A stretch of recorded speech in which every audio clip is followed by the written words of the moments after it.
nigga trying to give advice monetarily. Now, people fail to realize that he was saying some very good shit. Now, he basically said, for everybody who's listening, right? If you don't own your shit, you really ain't the nigga calling the shots. Okay, a lot of people said it sounded funny. He's talking about you got to call a man daddy. He's talking about a lot of other shit. It sounded funny. But he was actually dropping some jewels. A lot of people didn't get it. He basically said you got to own your shit to really call the shots.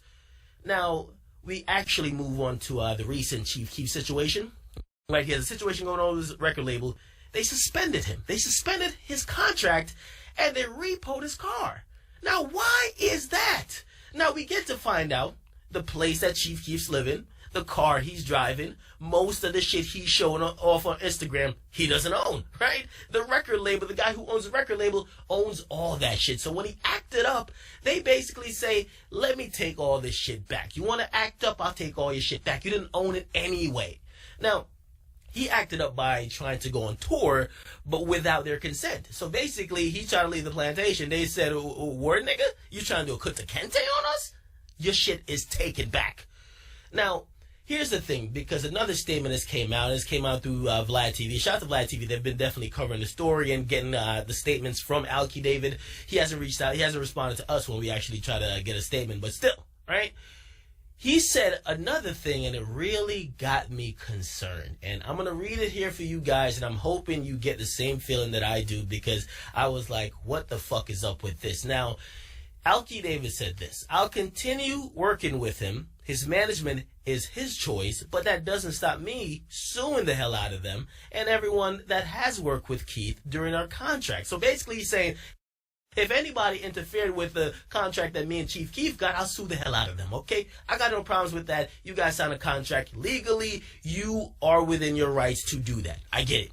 Now, this next part really troubled me, and let me put into premise, okay?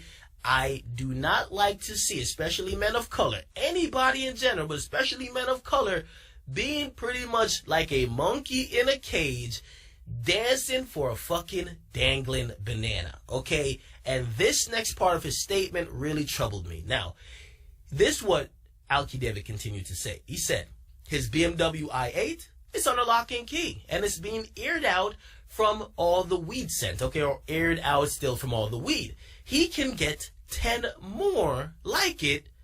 I was just about to buy him a fucking house when Peter Pan, which I'm guessing that's Chief Keef's manager, and those fools pulled that shit. Obviously, that shit is the unauthorized tour. Now, that bothered me. You know why it bothered me, man? Because it's pretty much a statement to say, I was about, you would say that to your girlfriend. I was just about to get you this for our anniversary, but you acted up, you didn't suck my dick long enough, now you're not getting shit, okay? You saying that to somebody who you're in business with, I don't like that, okay? That feels like you guys aren't in business. Feels like you guys are in a relationship, okay? Or you're looking at someone like, listen, I'll give you these little gifts or bonuses just to make you feel happy. As someone who's a rapper, who really has a fan base who he's cultivated himself, I don't like that, okay? You guys might disagree, and maybe that's where me and you, we have to cross the line and agree to disagree, but I read that statement and I said, what the fuck? Come on, man. Now, listen.